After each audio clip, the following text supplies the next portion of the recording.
تو پارا 2 میں ہم نے ابھی تک 4 رکوع کی ہے. اس کا خلاصہ یہی تھا کہ جب بھی قبلے بدلیں گے آوازیں اٹھیں گی، لیکن آپ نے اپنا کام کرتے رہنا ہے. فاستبقوا الخیرات، اپنی نیکیاں کبھی کم نہ کریں، اپنے حصے کی نیکی کبھی نہ چھوڑیں. جائیے گھر جا کے سو جائیں، کون روکتا ہے آپ کو؟ بند کریں سب کچھ اور جا کر آرام فرمائیے. لیکن کیا پتا اس سونے کے بعد آرام ملے کہ نہ ملے، جو آپ کو یہاں کی خیر کے بعد ملتا ہے. تو اپنی نیکیوں کو بڑھائیں. اکیلے سنتے ہیں دوسروں کو ساتھ سنائیں، اکیلے آتے ہیں دوسروں کو ساتھ لے کر آئیں. آپ کی گاڑی میں 1 سے زائد کی جگہ ہے، اس جگہ کو پورا کیجیے اور بہترین طریقے سے آپ اپنی نیکیوں کو بڑھائیں. اب آپ کی میری عمر اور اب آپ کی میری ترجیحات مال بڑھانے کی نہیں رہی. آپ دیکھیے کہ لوگ ایک خاص حد تک مال کما لینا تو پھر اس کے بعد بس تھک جاتے ہیں. آپ نے کافی لوگوں کو دیکھا ہوگا کہ جو مال کمانے میں رات دن ایک کر دیتے ہیں، اور کچھ نہیں تو اپنے باپ بھائی کو دیکھ لے، شوہر کو دیکھ لے، صبح سب سے پہلے جانے والے اور شام کو سب سے آخر میں آنے والے، بڑے بڑے گھر بنا کر اس کا ایک ایک بل ادا کرنے والے اور خود سب سے کم اس گھر میں رہنے والے. چند سفید جوڑے لٹھے کے ان کے لیے کافی ہیں. 1 روٹی سالن جو آپ دن میں 2 بار ان کو بھیج دیں کھلا دیں وہ کافی ہیں. آپ جا کر دیکھیے تو ان کی زندگی کا مقصد کیا ہے؟ فاستبقوا الی المال، فاستبقوا الی الپراپرٹی، فاستبقوا الی الدنیا اور سو آن. آپ اسی سب کے بیچ میں رہتے ہوئے فاستبقوا الخیرات بن جائیے.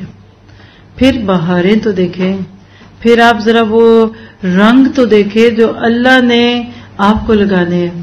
پھر دوسری چیز ہم نے دیکھی تھی کہ قبلہ تو ایک جہت کے لیے تھا، اصل بات تو یہ تھی کہ تم کرتے کیا ہو، اللہ کی طرف نظریں کرتے ہو کہ نہیں.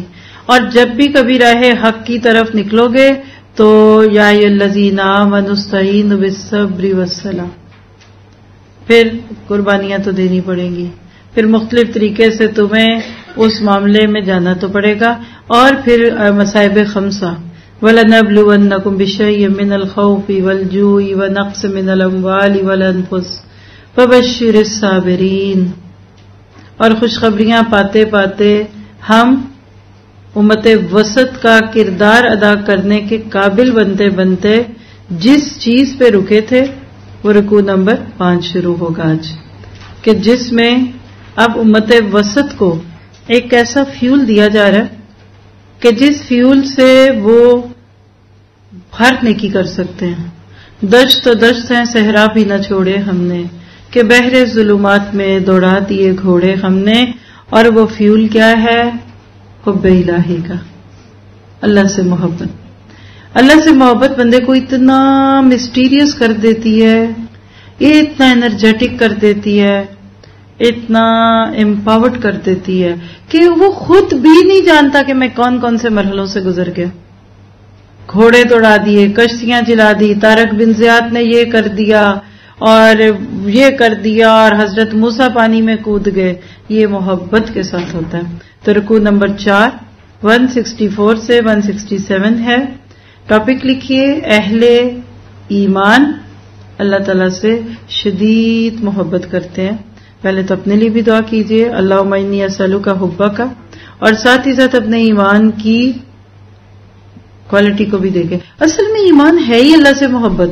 دیکھیے لکھیے لفظ ایمان، اب اس میں سیلف اور یا اتار دیں، پیچھے کیا رہ گیا؟ ایمان. ایمان اصل میں اللہ پہ مان ہے، اور مان کے لیے محبت لازمی ہے. مجھے اسی پہ مان ہے جس سے مجھے یا جس کو مجھ سے محبت ہے. دوسرے کہیں گے آرام سے بیٹھے جائیں. مان ماں پہ مان ہو سکتا ہے، باپ پہ ہو سکتا ہے، بیوی، شوہر، بچے، استاد، شاگرد، ساتھی، کتنے لاڈ کرتے ہیں ہم ایک دوسرے کے سارا دن. یہ مان ہے. تو جس کا اللہ پہ مان بن گیا، جس کو اللہ سے محبت محسوس ہو گئی، اس کے بعد پھر اس کی زندگی میں کوئی کمی نہیں. اس کو اپنی زندگی اتنی حسین لگتی ہے، وہ کہتا ہے میں نے نہیں مرنا، میں اس کو انجوائے کر رہا ہوں، جنت میں تو جو ہوگا وہ ہوگا. اس کی دنیا کی زندگی جنت بنتی ہے. آپ دنیا کی زندگی کو جنت بنا لیں، آخرت کی جنت خود ہی ملے گی. اور دنیا کی زندگی کی جنت اللہ سے محبت ہے. یہ وہ محبت کا سودا ہے جس نے یہ سودا چکا لیا، یا جس نے یہ سودا کر لیا اس کو پھر کوئی پیچھے نہیں ڈال سکتا۔ اصل بات پتہ کیا ہے کہ ہم نے ابھی یہ مٹھاس چکھی کم ہے۔ صحابہ کو اللہ کے نبی سے شدید محبت تھی۔ They were in deep love of Allah۔ جتنی محبت ہمیں دنیا سے ہے نا، صحابہ کو اللہ سے تھی، رسول سے تھی، اور اللہ کے راستے کے کاموں سے تھی۔ جتنے ہمارے ڈریمز اور ہمارے خواب اس دنیا اور دنیا داریوں کے ہیں نا، جتنی ہماری مصروفیات اس دنیا کی ہے نا، اتنی صحابہ کو اللہ سے تھی۔ وہ کوئی سپر ہیومن تھوڑی تھے، گوشت کے پوست کے انسان تھے، درد ہوتا تھا، چوٹ لگتی تھی، خون نکلتا تھا، لیکن بلال کو درد ہی نہیں ہو رہی۔ کیا ہو سکتا ہے؟ کیوں بلال کو کوئی سن کرنے کا انجیکشن لگایا ہوا تھا امیہ نے؟ پھر بھی آہد آہد کی پکار تھی، جسم سے خون نکل رہا ہے، چربی پگھل کر اس سارے جو انہوں نے آگ جلائی تھی اس کو بجھا رہی ہے، اور کیا حضرت بلال کو درد نہیں ہوتی تھی؟ نہیں، اللہ کی محبت بندے کو بے ہوش کر دیتی ہے۔ اینستھیزیا دے کر جسم کاٹ دیتے ہیں، پیٹ کاٹ دیتے ہیں، دل بدل دیتے ہیں۔ آج اللہ کی محبت واقعی بندے کو بے ہوش کر دیتی ہے، اور اس کے بغیر جو جی رہا نا وہ پھیکی چائے پی رہا، اس کی زندگی میں ٹیسٹ تو کوئی نہیں ہے، سارا دن مارا مارا پھرتا ہے، اچھا اب یہ کر لوں شاید مزہ آ جائے، اچھا یہ وہ کر لوں، یہ کر لوں، نہ کر لوں۔ اللہ سبحانہ تعالیٰ نے ادھر ان آیات میں آپ کو مجھے کیا بتا دیا کہ تم کائنات پہ ذرا ایک نظر ڈال کے تو دیکھو، تمہیں لگ پتا جائے گا کہ دنیا کی سب سے حسین چیز کیا ہے۔ تو آئیے پڑھتے ہیں، ان فی خلق السماوات والارض واختلاف اللیل والنہار والفلک التی تجری فی البحر بما ینفع الناس وما انزل اللہ من السماء من ماء فاحیا به الارض بعد موتها وبث فیہا من کل دابۃ وتصریف الریاح والسحاب المسخر بین السماء والارض لآیات لقوم یعقلون۔ اس آیت کا ایک نام رکھا گیا آیت الآیات۔ قرآن پاک میں مختلف قسم کی جو آیات ہے نا، کٹھی نہیں ہے ایک جگہ پہ، اس ایک میں 7 سے زائد آپ کو اشارے مل جائیں گے یونیورسل سائنس کے، جس کو آپ کہہ سکتے ہیں کہ نیچر پہ غور و فکر کرو۔ کیا فرمایا؟ آسمانوں اور زمین کی پیدائش، رات دن کا ہیر پھیر، کشتیوں کا لوگوں کو نفع دینے والی چیزوں کو لیے ہوئے سمندر میں چلنا، آسمان سے پانی اتار کر مردہ زمین کو زندہ کر دینا، اس میں ہر قسم کے جانوروں کو پھیلا دینا، ہواؤں کے رخ بدلنا اور بادل جو آسمان و زمین کے درمیان مسخر ہیں، ان میں عقل مندوں کے لیے قدرت الہی کی نشانیاں ہیں۔ وَمِنَ النَّاسِ، بعض لوگ ایسے بھی ہیں جو اللہ کے شریک اوروں کو ٹھہرا کر ان سے ایسی محبت رکھتے ہیں جیسی محبت اللہ سے ہونی چاہیے۔ اس کے برعکس والذین آمنوا اشد حبا للہ، اور ایمان والے اللہ کی محبت میں بہت سخت ہوتے ہیں۔ کاش کہ مشرک لوگ جانتے، جبکہ اللہ کے عذاب کو دیکھ کر جان لیں گے کہ تمام طاقت اللہ ہی کو ہے اور اللہ تعالیٰ سخت عذاب دینے والا ہے، تو ہرگز شرک نہ کرتے۔ اب قیامت کا ایک منظر دیکھیے، جس وقت پیشوا لوگ اپنے تابع داروں سے بیزار ہو جائیں گے اور عذاب کو اپنی آنکھوں سے دیکھ لیں گے اور کل رشتے ناطے ٹوٹ جائیں گے، اور تابع دار لوگ کہنے لگیں گے کاش ہم دنیا کی طرف دوبارہ جائیں تو ہم بھی ان سے ایسے ہی بیزار ہو جائیں جیسے یہ ہم سے ہیں۔ اس طرح اللہ تعالیٰ انہیں ان کے اعمال دکھائے گا، ان کو حسرت دلانے کو، یہ ہرگز جہنم سے نہیں نکلیں گے۔ تو یہ ہے جی آیت 164 سے 167، ایمان والے اللہ کی محبت میں شدید ہوتے ہیں، شدت سے محبت کرتے ہیں۔ اس میں آپ دیکھیے اللہ تعالیٰ کی 7 نشانیاں گن کے دیکھ لیجئے گا، اور ساری نشانیاں دکھانے کا مطلب کیا ہے کہ سارے اختیارات اللہ کے پاس ہیں، اس پر ایمان لے آؤ۔ آپ اللہ کی رضا پانے کی طلب میں سن رہے ہیں نا اس سال دورہ قرآن، رضی اللہ عنہ ورضوا عنہ بننا نا، تو اللہ کو چھوڑ کر دوسروں کو شریک بنانا چھوڑ دیں، اور ہر شریک قبر میں لیٹا ہوا کوئی انسان یا لکڑی کا بت نہیں ہوتا، زندہ شریک بھی بہت سے ہمارے۔ اہل ایمان کے ساتھ بہترین تعلقات جب رکھیں گے تو اللہ تعالیٰ بہترین طریقے سے اس میں آپ کو خیر بھی دیں گے. اور سب سے بڑھ کے یہ کہ اللہ کی رضا پانے کے لیے عقل سے کام لینے والے لوگوں سے اللہ راضی ہوگا. آپ جب قرآن پاک کھولتے ہیں نا تو آپ کو ایک بات کا یقین ہو جاتا ہے کہ اس قرآن کو نازل کرنے والا اللہ وہی ہے جس نے اس کائنات کو بنایا اور ہمارے وجود کو بنایا. آپ دیکھیں لوگ کہتے قرآن پڑھ کے اللہ سے محبت ہو گئی. کیوں بھائی؟ آسمان دیکھ کے نہیں ہوئی تھی؟ یہ بادل تیرتے ہوئے تمہیں اللہ کی محبت نہیں دیتے تھے؟ یہ کبھی پہاڑی علاقوں میں نہیں تم گئے؟ تو حقیقت یہ کہ ہمارے سامنے پھیلی ہوئی کائنات اللہ تعالیٰ کا ایک عظیم تعارف ہے. زمین آسمان کی صورت میں ایک کارخانوں کے کارخانے لگے ہوئے ہیں، انڈسٹریز ہیں، یہ ملیں ہیں. کوئی بادل بنانے والی فیکٹری ہے، کہیں آپ دیکھتے ہیں تو موجیں مارتا ہوا سمندر ہے، اور ہر چیز بول بول کے بتاتی ہے کہ اس کو بنانے والا کوئی ہے. اور ہر چیز میں تضاد ہے، آسمان اوپر زمین نیچے، گرمی سردی، سورج چاند ستارے، ہر چیز اتنی مختلف ہے کہ ہر چیز بول بول کے آپ کو بتا رہی ہے کہ اس کو بنانے والا کوئی رب ہے، کوئی کائنات کو چلانے والا مالک ہے. تو کیا ان کو دیکھ کر آپ اللہ سے پیار نہیں کرتے؟ آپ گرمیوں میں ہلی ایریاز میں جائیں، اللہ پہ پیار نہیں آتا؟ کیا آپ وہاں جا کر نمازیں چھوڑ دیں گے؟ وہاں تو ہزاروں سجدے مچلتے ہیں.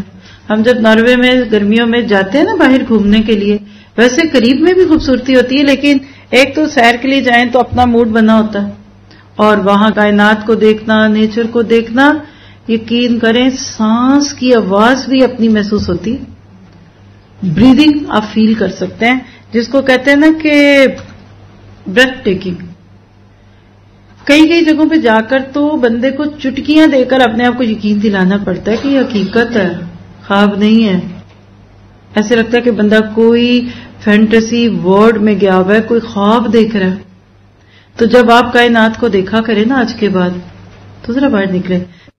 جتنا پیار آپ کو قرآن پڑھ کے اللہ پہ آتا ہے نا، اتنا ہی پیار آپ کو اللہ سے کائنات کو دیکھ کر بھی آنا چاہیے. لوگ کہتے ہیں ہم نیو یارک جا کے بھی نماز پڑھیں، ڈزنی لینڈ جا کے بھی پڑھیں، اچھا وہ ہم اورلینڈو جائیں پھر وہاں بھی نماز نہیں. گرمیوں کی چھٹیاں ہیں، بچوں کو لے کے جا رہے ہیں، تو کچھ تو سہولت ہونی چاہیے. میں کہتی ہوں لوگوں کو حرم میں جا کر بھی کوئی نہیں اللہ پہ پیار آ رہا ہوتا. تو دل کی نگاہوں سے کھولیے. اس دفعہ آپ اگر گرمیوں میں کہیں جائیں، چھٹیوں میں بچوں کو کہیں لے کر خود جائیں تو کائنات کو اللہ کی نظروں سے دیکھیں. ہم اندر کی نگاہیں بند کر کے کائنات کو دیکھتے ہیں تو ہم ہر وقت بند کمروں میں، گھٹن ہوتی ہے. انسانوں کی بنائی ہوئی دیواریں، انسانوں کی بنائی ہوئی چھتیں، دل کرتا کھلی جگہ پہ چلے جاؤ. دن میں کم از کم آدھا پونا گھنٹہ ضرور اوپن ایئر میں بیٹھیں. ہمارے ان ملکوں میں تو رواج ہی نہیں ہے. باہر واک کریں گے تو کیا کریں گے آپ؟ 10 قسم کے آپ کو غم ہے. کھلے آسمان کے نیچے بیٹھنے میں بھی خطرے ہیں، سو نہیں سکتے. تو کائنات اللہ کا تعارف ہے. اب جب دنیا والوں کی چیزوں کو دیکھتے ہیں تو آپ دنیا والوں کے قریب ہو جاتے ہیں، اللہ کی چیزیں دیکھتے ہیں تو اللہ کے قریب ہوتے ہیں. آپ کے اوپر ایک شینگلیر لگا ہوا ہے اور آپ سو رہے ہیں نیچے. سوتے کہیں گے ہائے یہ کس نے بنایا، یہ فانوس کہاں سے آیا، یہ کتنا پیارا ہے، یہ کرسٹل کی لڑیاں ہیں وہ ہیں. تو آپ پتہ نہیں کہاں کھو جائیں گے. اور جب کھلے آسمان کے نیچے کبھی آپ سوتے تھے تو آپ دیکھیں ایک ایک ستارے سے باتیں کرنے کو دل کرتا تھا. اسی لیے کہتے ہیں کہ والذین آمنوا اشد حبا للہ، کہ اللہ سے محبت نیچر کے ساتھ رہنے والے کو زیادہ ہوتی ہے. صحراؤں میں، پہاڑوں میں، عربی، بدوی، پہاڑی لوگ اللہ سے زیادہ محبت کرتے ہیں. تو آج سے اپنی زندگی میں ایک گول بنائیے کہ مجھے اللہ سے محبت کا ہر موقع استعمال کرنا ہے. اپنی چیزوں کو بھی دیکھ کر اللہ سے محبت لیں. اب دیکھیں کہ انسان اپنی فطرت کے اعتبار سے بڑا کمزور ہے. جیسے ایک چھوٹی سی بیل ہوتی ہے نا، بڑی کمزور ہوتی ہے، پاؤں میں رل جاتی ہے، لیکن اسی بیل کا ایک سرا آپ اٹھا کر کسی درخت کے ساتھ باندھ دینا، کچھ دن بعد وہ اوپر جا کے پوری چھت بنا دیتی ہے. کبھی انگوروں کی بیلیں دیکھی ہوں یا کچھ اور. ہم کمزور سی بیلیں ہیں، ہمیں اللہ کا سہارا مل جائے تو ہم بہت بڑے ہو جاتے ہیں. پھر ہمارے اندر اعتماد اور یقین ابھرتا ہے. تو جس سے بھی آپ متاثر ہیں وہ آپ کا خدا ہے. آج سائنس سے لوگ متاثر ہیں، گیجٹ سے متاثر ہیں. آج کے دور کا فتنہ تعلیم ہے. یونیورسٹیز، کالجز، ادھر سے ادھر. کچھ لوگوں کے ظاہری بھی لوگ ہوتے ہیں، تو جتنے بڑے ہیں یہ سب قیامت کے دن آگے آگے بھاگ رہے ہوں گے اور چھوٹے چھوٹے ان کے پیچھے ہوں گے، اور وہ چھوٹے سمجھیں گے کہ ان بڑوں کے سہارے پہ تو ہم نے گناہ کیے تھے، آج یہ کدھر چلے گئے. اور ہر وہ بندہ جو دنیا میں اللہ سے دور ہو کر دوسروں سے وابستہ ہو رہا ہوگا نا، قیامت کے دن اس کو اتنی حسرت آئے گی کہ وہ افسوس کرے گا کہ ایک بار اللہ مجھے دنیا میں واپس بھیج دے تو میں آج ان سے اتنا بے نیاز ہو جاؤں جیسے یہ آج ہوئے ہیں. شرک حقیقت میں یہی چیز ہے. اگلے رکوع کو پڑھتے ہیں اور پھر کچھ مزید بات ہوگی. رکوع نمبر 5 168 سے 176. حلال اور حرام کے احکامات اللہ کی طرف سے. یا ایھا الناس، اے لوگو، زمین میں جتنی بھی حلال اور پاکیزہ چیزیں ہیں ان کو کھاؤ پیو اور شیطانی راہ پر مت چلو. وہ تمہارا کھلا دشمن ہے. وہ تمہیں صرف برائی اور بے حیائی کا اور اللہ تعالیٰ پر ان باتوں کے کہنے کا حکم دیتا ہے جن کا تمہیں علم نہیں، اور ان سے جب کبھی کہا جاتا ہے کہ اللہ تعالیٰ کی اتاری ہوئی کتاب کی تابعداری کرو تو جواب دیتے ہیں کہ ہم تو اس طریقے کی پیروی کریں گے جس پر ہم نے اپنے باپ داداؤں کو پایا. گو ان کے باپ دادے بے عقل اور گم کردہ راہ ہوں. کفار کی مثال ان جانوروں کی طرح ہے جو اپنے چرواہے کی صرف پکار اور آواز ہی کو سنتے ہیں، مراد یہ کہ سمجھتے نہیں. وہ بہرے، گونگے اور اندھے ہیں، انہیں عقل نہیں. یا ایھا الذین آمنوا، اے ایمان والو، جو پاکیزہ چیزیں ہم نے تمہیں دے رکھی ہیں انہیں کھاؤ پیو اور اللہ کا شکر ادا کرو اگر تم خاص اسی کی عبادت کرتے ہو. تم پر مردار اور بہا ہوا خون اور سور کا گوشت اور ہر وہ چیز جس پر اللہ کے سوا دوسروں کا نام پکارا گیا ہو حرام ہے. پھر جو مجبور ہو جائے اور وہ حد سے بڑھنے والا اور زیادتی کرنے والا نہ ہو، اس پر ان کے کھانے میں کوئی گناہ نہیں. اللہ تعالیٰ بخشنے والا اور مہربان ہے. بے شک جو لوگ اللہ تعالیٰ کی اتاری ہوئی کتاب چھپاتے ہیں اور اسے تھوڑی تھوڑی سی قیمت پر بیچتے ہیں، یقین مانو کہ یہ اپنے پیٹ میں آگ بھر رہے ہیں. قیامت کے دن اللہ تعالیٰ ان سے بات بھی نہ کرے گا اور نہ ان کو پاک کرے گا، بلکہ ان کے لیے دردناک عذاب ہے. یہ وہ لوگ ہیں جنہوں نے گمراہی کو ہدایت کے بدلے اور عذاب کو مغفرت کے بدلے میں خرید لیا ہے. یہ لوگ آگ کا عذاب کتنا برداشت کرنے والے؟ یعنی کوشچن ہے، how much temperature can you tolerate? کتنا تمہیں ٹیمپریچر دے؟ 180، 250، 300، 360؟ جواب دو. ان عذابوں کا باعث یہی ہے کہ اللہ تعالیٰ نے سچی کتاب اتاری اور اس کتاب میں اختلاف کرنے والے یقیناً دور کے خلاف میں ہیں. یہ تھا جی حلال اور حرام کا معاملہ. حقیقت یہ ہے کہ اللہ سبحانہ تعالیٰ نے ہماری فطرت میں اپنی طلب رکھی ہے. والذین آمنوا اشد حبا للہ. لوگ اس سے ہٹ کے شرک کرتے ہیں. آپ کو ان آیات کو سامنے رکھ کے شرک کی ایک ڈیفینیشن لکھانا چاہوں گی. لکھیے، شرک کیا ہے؟ جذبات عبودیت کی تسکین کے لیے اللہ کے سوا کوئی دوسرا مرکز بنا لینا، یعنی اللہ کے ماں سوا کو اپنا وجہ بنا لینا. وَلِكُلٍّ وِجْهَةٌ هُوَ مُوَلِّيهَا، کل کے بارے میں پڑھا تھا آپ نے. انسان اللہ تعالیٰ کی سب سے بڑی اور لازمی ضرورت ہے. اللہ تعالیٰ کی طلب انسانی فطرت میں بالکل اسی طرح بسی ہوئی ہے جیسے کوئی انسان اللہ کے بغیر نہیں رہ سکتا. انسان کی گمراہی اللہ کو چھوڑنا نہیں ہے، بلکہ اصلی خدا کی جگہ فرضی اور نقلی اور مجازی خداؤں کو خدا بنا لینا. شریعت میں ہر اس چیز کو حرام قرار دیا ہے جو کسی بھی درجے میں انسان کی فطری طلب کو اللہ کے سوا کسی اور کی طرف موڑ دے. اس میں مکہ والوں کی کچھ رسومات کا بھی تذکرہ ہے. بت پرست قومیں بتوں کو بہت اہمیت دیتی تھی. بتوں کے نام پہ جانور چھوڑتے اور ان جانوروں سے نفع اٹھانا حرام سمجھتے. کسی چیز کو حلال کہتے، کسی کو حرام. یہ ڈیٹیلز ہم ساری سورۃ الانعام میں پڑھیں گے انشاءاللہ. اللہ کا دین ایک سائڈ پہ رہ گیا اور اس کے بالمقابل ایک خود ساختہ دین بنا دیا. آج اس امت محمدیہ کا بھی یہی حال ہے. اگر آج لوگ ہم مسلمانوں کے کرتوت اور وصف دیکھ کر قرآن لکھے تو شرک سے بھرا ہوگا قرآن. اصل قرآن جس وقت میں اور آپ پڑھیں یہ تو لوگوں نے پڑھا ہی نہیں ہے. اور جو پڑھا بھی ہے وہ بھی اپنی کسی روشنی میں پڑھا ہے، کسی فقہ کی روشنی میں، کسی نظریے کی روشنی میں. اللہ سبحانہ وتعالی اس بات کو کبھی برداشت نہیں کرتا. یاد رکھ لیں، یہ بات لکھ کے رکھ لیں، اللہ نے حلال اور حرام اپنے ہاتھ میں رکھا ہوا ہے. اس ملک کے قانون میں آپ چینجز نہیں کر سکتے، ماننا پڑے گا. دنیا کا کوئی چھوٹا یا بڑا ملک اپنے قوانین دوسرے کو ہاتھ میں نہیں لینے دیتا. تو حلال کو حرام، حرام کو حلال کرنا، یہ ایک قسم کا اللہ کے حق کو اپنے حق میں لینا ہے. اللہ تعالیٰ نے ایسی ساری چیزوں کو یہاں پیش کر کے کہہ دیا کہ شیطان تمہیں بہکاتا ہے. تمہارے دل میں جو جذبہ عبودیت ہے نا کہ میں اللہ کے آگے جھکوں، اللہ کی بات مانوں، وہ دوسروں سے پوری کروا لیتا ہے. یہ بالکل ایسی ہے، بڑی بری مثال ہے، لیکن سمجھ بڑی اچھی آتی ہے. ایک بیوی اپنے شوہر کی بیوی ہے، اس کی منکوحہ ہے، حلال ہے. اور یہ جو لفظ بھی یہاں استعمال ہوا نا، حلال، حل یا حلو سے ہوتا ہے گرہ کھول دینا، ان نوٹ کرنا، پابندی ہٹا لینا. جب آپ کہتے ہیں نا کہ اللہ نے یہ چیز آپ کے لیے حلال کی ہے تو مراد یہ کہ اللہ نے اس کے اوپر سے آبجیکشن ہٹا دیا، این او سی دے دیا. اور کیا کہا، یا الناس کلوا من الطیبات، پاکیزہ اور طیب چیزیں کھاؤ، ظاہری اور گندگی سے بھی یہ پاک ہوں اور باطنی گندگی سے بھی یہ پاک ہوں. اب جب آپ اس طرح کا کوئی کام کرتے ہیں نا تو آپ کو مثال سے بات سمجھ آتی ہے. ایک بیوی حق زوجیت اپنے شوہر کے علاوہ کسی اور کو دے سکتی ہے، just once upon a time دے سکتی ہے، once a week, once a month, once a year. شادی کی رات بیگم کہہ دیتی ہے میاں کو کہ دیکھیں جی شادی تو میں نے آپ سے کر لی ہے، ابا کا پریشر تھا، خاندان کا پریشر تھا، نانی نے کہہ دیا تھا، دادی کی عرض تھی، لیکن مجھے فلاں بندہ پسند ہے، وہ میرا کزن تھا یا فلاں تھا.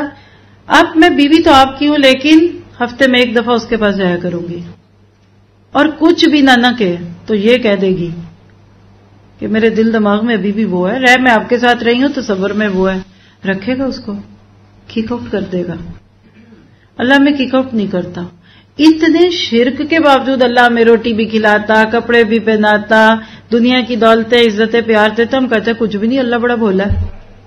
آج اپنی زندگی سے کھرچ کر لفظ شرک نکالیے. قرآن شروع ہے نا 30ویں پارے تک، میں آپ سے صرف ایک ہی خواہش کر سکتی ہوں، مجھے آپ کے نماز، روزے، پردے، داڑھی، ابائے سے کچھ نہیں لینا دینا، لیکن میں یہ ضرور خواہش کروں گی کہ آپ اس قرآن کے سفر میں اگر میرے ساتھ بیٹھے ہیں، ٹرسٹ کیا آپ نے مجھ پہ، تو اپنے دل سے غیر اللہ کو نکال دیجیے، کھرچیے. والذین آمنوا اشد حبا للہ، میں نے غیر کو نہیں اپنانا. اور یہ تھی صحابہ کے دل کی کیفیت. جب دل سے غیر نکل گیا تو حکمران اللہ بن گیا، تو پھر تو دو عالم سے کرتی ہے بیگانہ دل کو. عجب چیز ہے لذت یاسین. ہم دیسی لوگوں کا سب سے بڑا ایشو شرک ہے.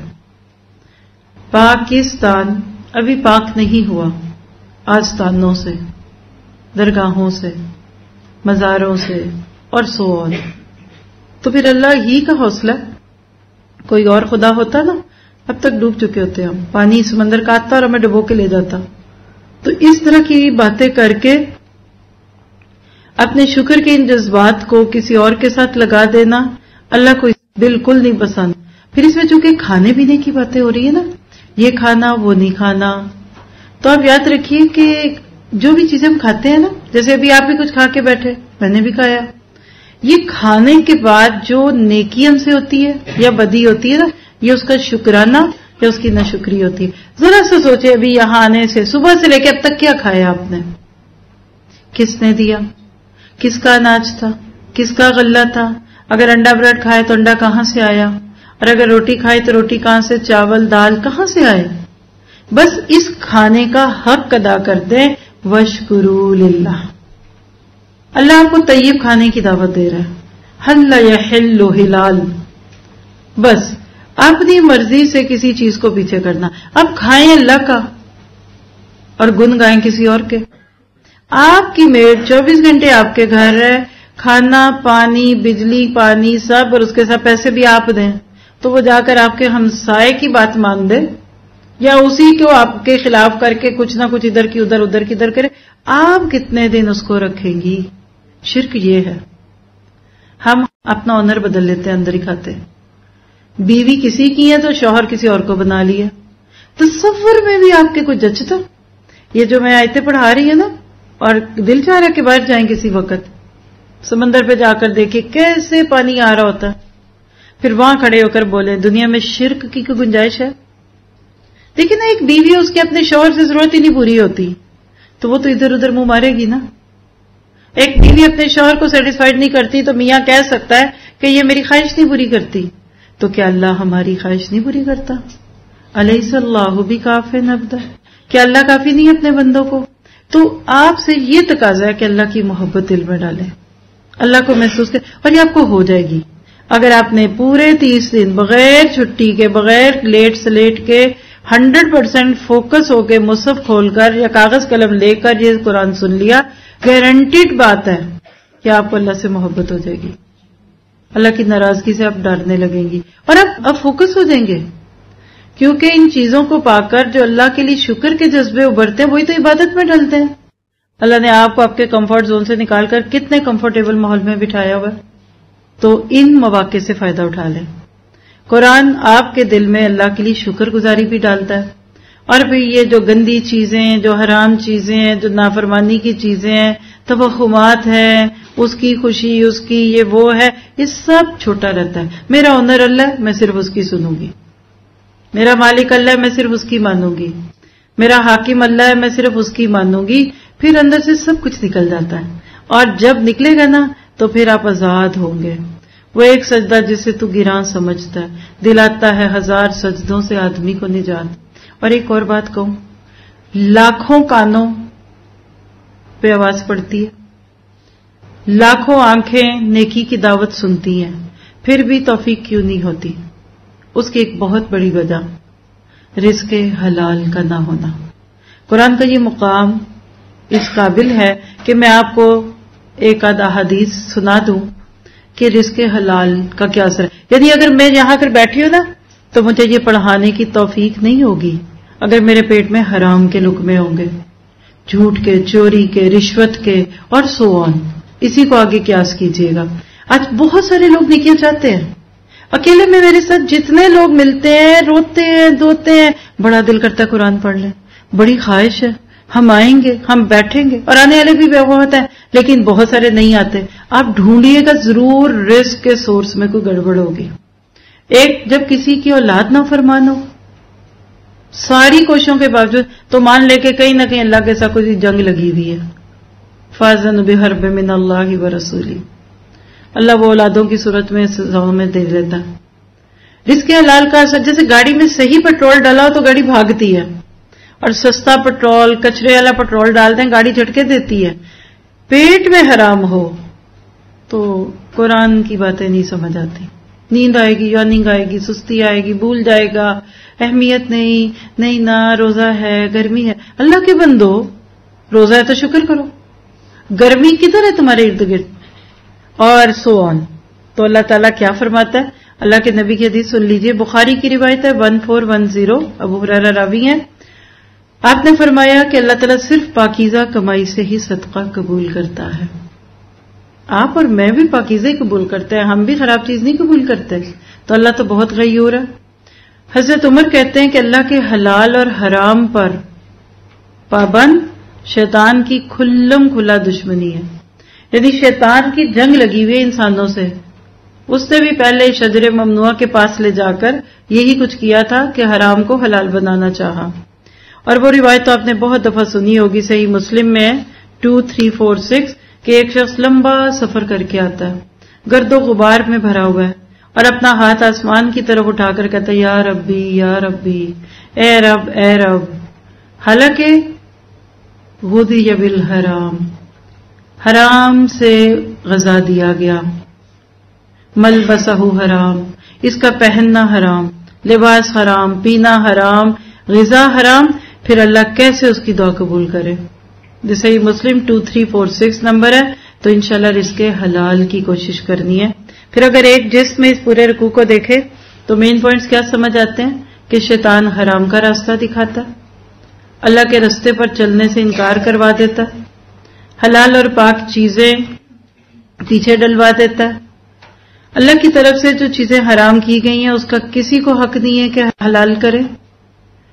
بامر مجبوری، یعنی جان بچانی ہو تو صرف چند لقمے تاکہ وہاں تک پہنچ جائیں جہاں حلال ملے، اس کی اجازت ہے. اور آپ نے دیکھا کہ اس میں حلال حرام کی باتوں کے اینڈ پہ ان الذین یکتمون ما انزل، اللہ کے احکامات کو چھپانے کی بات آئی ہے. کیوں؟ کیونکہ اکثر لوگ دین کے نام پہ ایسے مسائل چھپا لیتے ہیں، کیونکہ اس سے پھر ہماری پاپولیرٹی کم ہوگی، پھر لوگ نہیں سنیں گے، کم لوگ آئیں گے، پھر ہماری مسجد ویران ہو جائے گی. قرآن میں سے کچھ چھپانا، یہ تو میں اپنے بارے میں آپ کو دعوے سے کہہ سکتی ہوں، نہ میں کوئی چیزیں ایگزیجوریٹ کروں گی اور نہ میں کم کروں گی. جو قرآن نے جس چیز کو جس ریشو پر پورشن میں آپ کے سامنے رکھا میں تو وہی بیان کروں گی، کیونکہ مجھے اپنے پاس سے کوئی بات کرنی آتی نہیں ہے. لوگوں کی خوشی کے لیے اللہ کو ناراض کر کے انسان کیا کرے گا؟ کیونکہ قرآن پڑھانے والے پر ایک یہ بہت بڑا پریشر ہوتا ہے. لوگوں کی مرضی کی باتیں کیجئے، نرم باتیں بتائیے. حکمت اور چیز ہے لیکن فیکٹس کبھی نہیں بدلیں گے. اور اللہ تعالیٰ نے کتاب برحق چونکہ نازل کر دی تو اس رکوع سے ہمیں اللہ کی رضا پانے کے لیے جو رویے ملتے ہیں آج نیت کیجئے. چاہتے ہیں رضی اللہ عنہ میں شامل ہوں تو حلال کھائیے، اللہ کا شکر ادا کیجئے اور صرف اس کی غلامی کر